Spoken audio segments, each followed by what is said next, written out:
Hello दोस्तों, कैसे हैं आप लोग। स्वागत करता हूं आप सभी का स्टडी पॉइंट में। आज हम लोग आवर्त सारणी का दीर्घ रूप के बारे में जानेंगे। आप लोग आवर्त सारणी को देखकर उसे छोड़ देते हैं। इसके एक एक पॉइंट को हम आप सभी को निचोड़ कर पढ़ाएंगे, एक एक पॉइंट को बताएंगे क्या है क्या नहीं है, और आप सभी वीडियो में अंत तक बने रहें।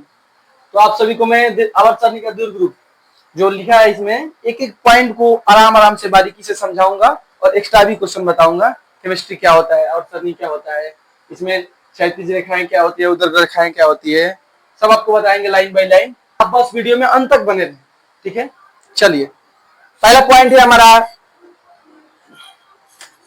आवर्त सारणी।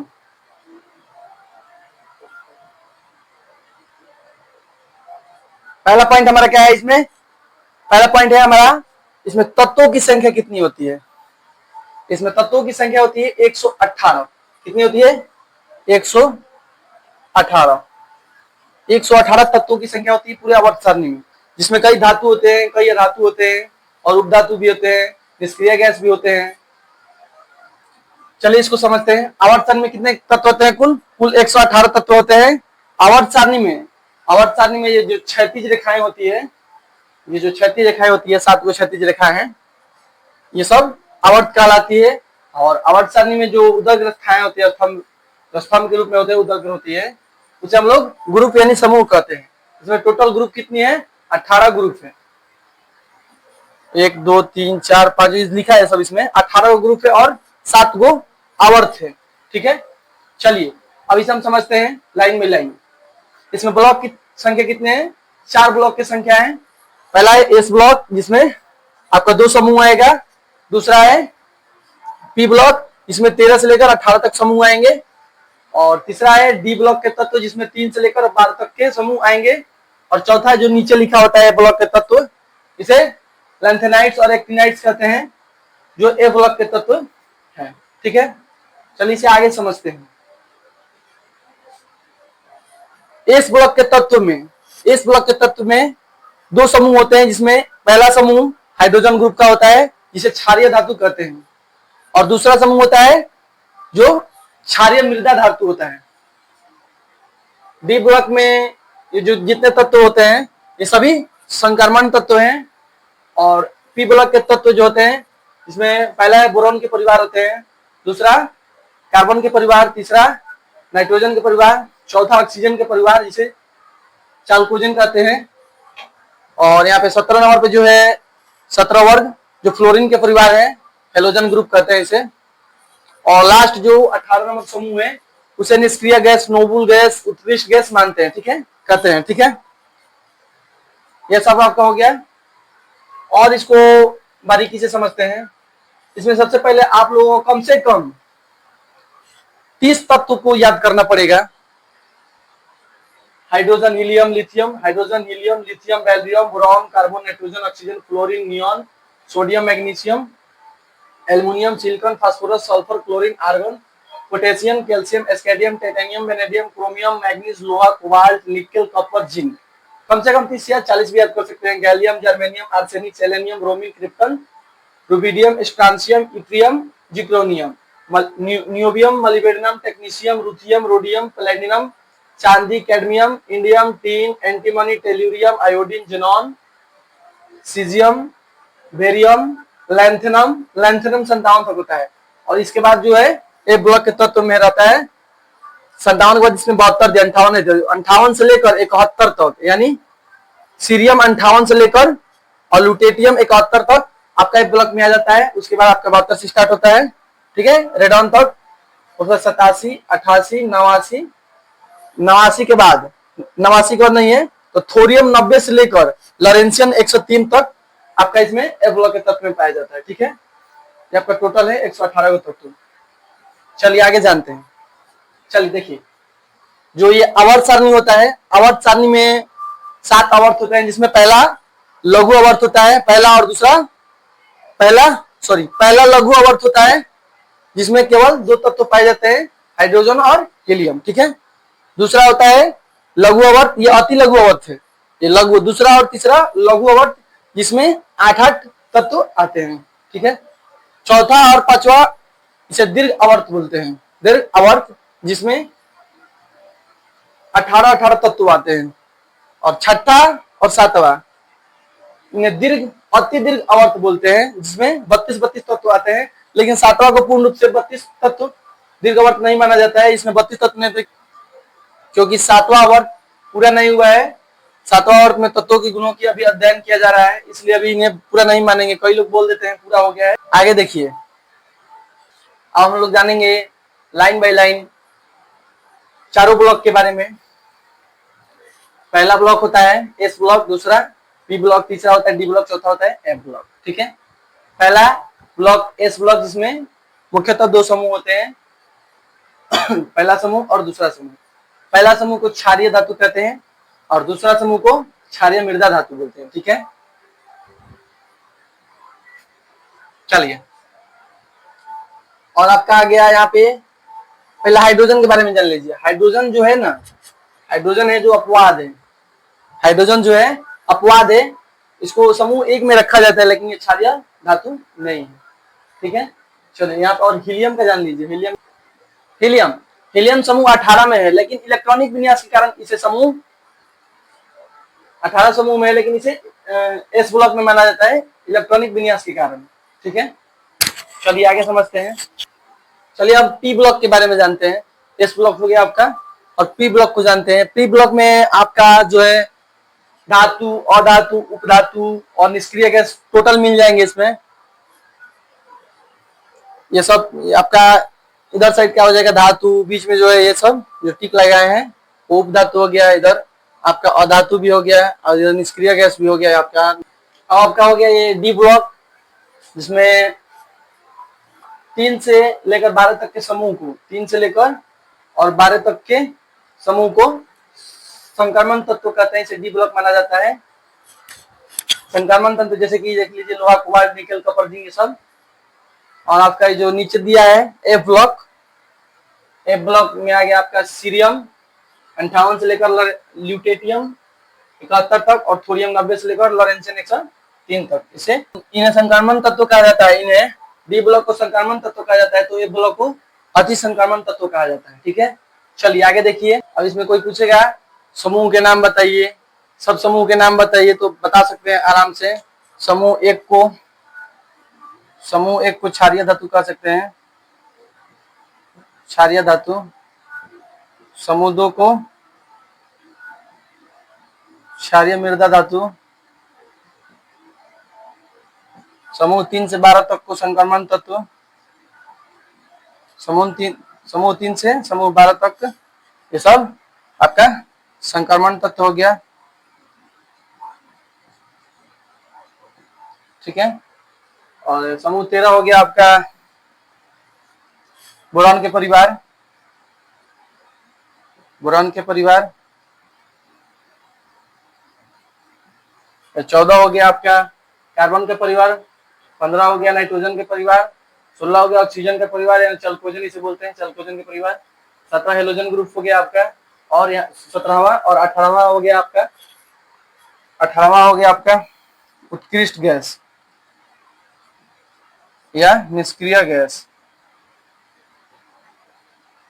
निष्क्रिय गैस या नोबल गैस भी कहते हैं इसे। ठीक है, ये सब आपका हो गया समूह, समूह का नाम हो गया। कोई पूछे समूह का नाम बताइए, तो आप समूह का नाम बता सकते हैं। ठीक है, चलिए आगे देखिए। चलिए अब जानेंगे धातु, अधातु और उपधातु। उसके बाद निष्क्रिय गैस,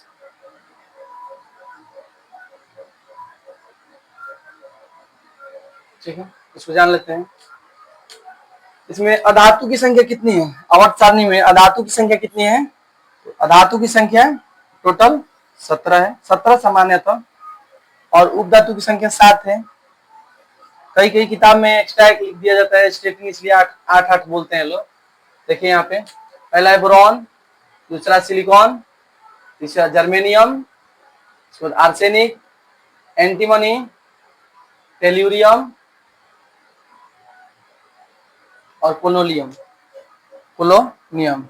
ठीक है, कितने किताब में छप गया है स्टेटिन, इसलिए 8 बोलते हैं। 7 धातु की संख्या होती है। वर्गीकृत किया जाता है, धातुओं की संख्या एक स्थिर सार्वभौमिक रूप से नहीं बता सकते हैं। धातुओं की संख्या को एक स्थिर सार्वभौमिक की तरह नहीं बता सकते हैं।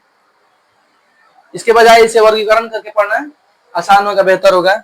इसलिए धातुओं की संख्या को गिन करना बताएं, इसे वर्गीकरण करके पढ़ें। चलिए, हो गया आपका। और अब निष्क्रिय गैस, निष्क्रिय गैस ये है 18 वर्ग के तत्व को, 18 समूह के 18 नंबर ग्रुप के वर्ग को निष्क्रिय गैस बोलते हैं। इसको बोलते हैं नानी आराम कर जिंदा रहेगी। Helium, neon, argon, krypton, xenon और रेडॉन, ये सब आपका निष्क्रिय गैस हो गया। ठीक है, इसे नोबल गैस भी बोलते हैं, इसे अक्रिय गैस भी बोलते हैं, उत्कृष्ट गैस भी बोलते हैं। चलिए, अब जानेंगे आप लोग गैसीय अवस्था में पाए जाने वाला तत्व कौन कौन है। सबसे पहले आप लोग ले लेंगे हाइड्रोजन, हाइड्रोजन के बाद हीलियम, हीलियम के बाद आपका हो जाएगा कार्बन, नाइट्रोजन, ऑक्सीजन, क्लोरीन। ठीक है, 1 2 3 4 5 6 और यहाँ पे 5 हो गया आपका 11 तत्व जो गैसीय अवस्था में पाया जाता है। और आपका द्रव अवस्था में पाए जाने वाला तत्व आपका हो जाएगा, एक होता है 35 पर कौन है, ब्रोमीन। ब्रोमीन, ब्रोमीन जो है आपका द्रव अवस्था में पाया जाता है। और एक होता है पारा, मरकरी, जो आपका द्रव अवस्था में पाया जाता है। ठीक है, और ठोस अवस्था में 11 और 2 13, 13 के बाद 105 जो तत्व होते हैं वो ठोस अवस्था में पाए जाते हैं। 105 जो होते हैं ठोस अवस्था में पाए जाते हैं। 2 होते हैं जो मरकरी और ब्रोमीन, जो आपका मरकरी और ब्रोमीन जो आपका द्रव अवस्था में होता है, लिक्विड फॉर्म में। और यहाँ पे आपका जो हो गया 11 गैस के रूप में होते हैं। 11 तत्व गैस के रूप में होते हैं, बता दिए हैं, घेर दिए यहाँ पे, कर लीजिएगा। ये आपका द्रव के रूप में है। ठीक है, चलिए, अब ये तो हो गया आपका गैस अवस्था में, द्रव अवस्था में, ठोस अवस्था में। अब हम लोग इसमें जानेंगे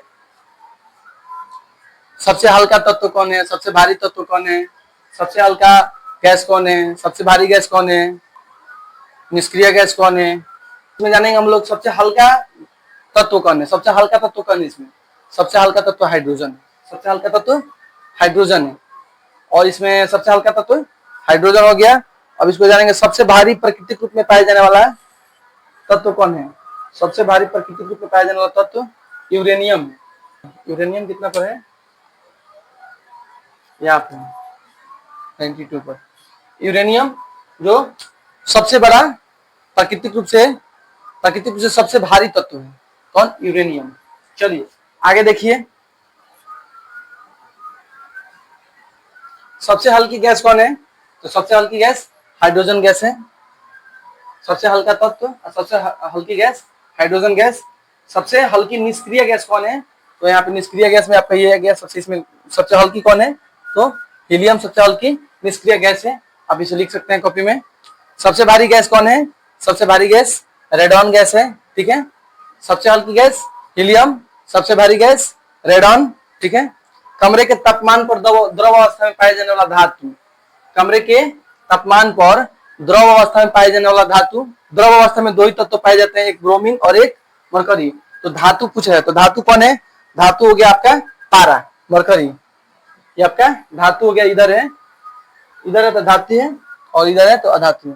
तो कमरे के तापमान पर द्रव अवस्था में पाए जाने वाला अधातु तो ब्रोमीन हो गया, ब्रोमीन हो गया, और धातु में मरकरी हो गया। ठीक है, चलिए आगे देखते हैं। परमाणु का आकार कहां से कहां जाने पर बढ़ता है, कहां से कहां आने पर घटता है। चलिए अब जानेंगे परमाणु की आकार। परमाणु के आकार, परमाणु के आकार जो आवर्त में बाएं से दाएं जाने पर परमाणु की त्रिज्या घटती है, परमाणु की त्रिज्या घटती है। और समूह में ये जो वर्ग है ये समूह में ऊपर से नीचे आने पर, ऊपर से नीचे आने पर इसकी त्रिज्या बढ़ती है। चलिए अब जानेंगे, याद रखने का एक ट्रिक जान लीजिए, बाएं बाएं और नीचे आने पर, बाएं और नीचे आने पर, देखिए यहाँ पे नीचे और बाएं आने पर बढ़ती है और दाएं और ऊपर जाने पर घटती है। चलिए अब जानेंगे इसमें धात्विक गुण और अधात्विक गुण। धात्विक गुण क्या होता है और धात्विक गुण क्या होता है? धात्विक गुण से मिटा देते हैं।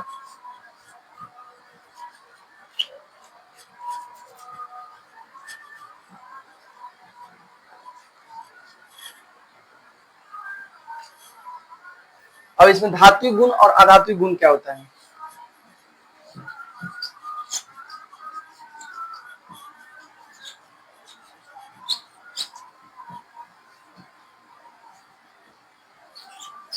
चलिए धात्विक गुण और अधात्विक गुण जानिए। धात्विक गुण जानिए, समूह में, ये समूह है, 18 समूह है ना, वो जो उदाग रहे हैं ये समूह है, जो 18 गो समूह है, इसमें समूह में धात्विक गुण, समूह में नीचे जाने पर, समूह में नीचे जाने पर धात्विक गुण बढ़ता है, इसमें धात्विक गुण बढ़ता है, और समूह में ऊपर की ओर जाने पर धात्विक गुण घटता है।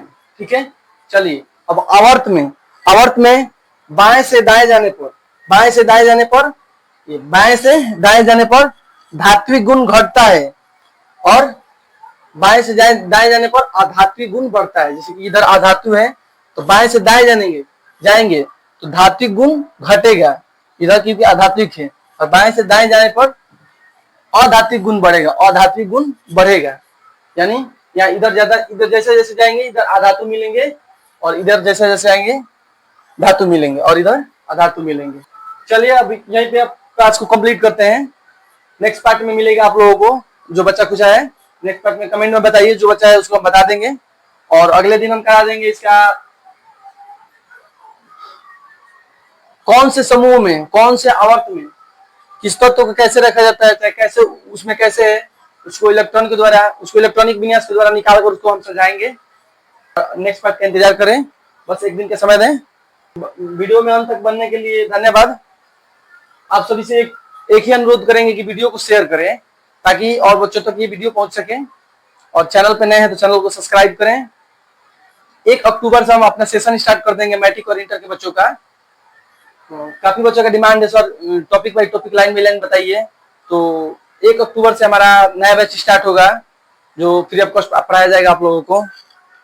तो चैनल से जुड़े रहें, धन्यवाद।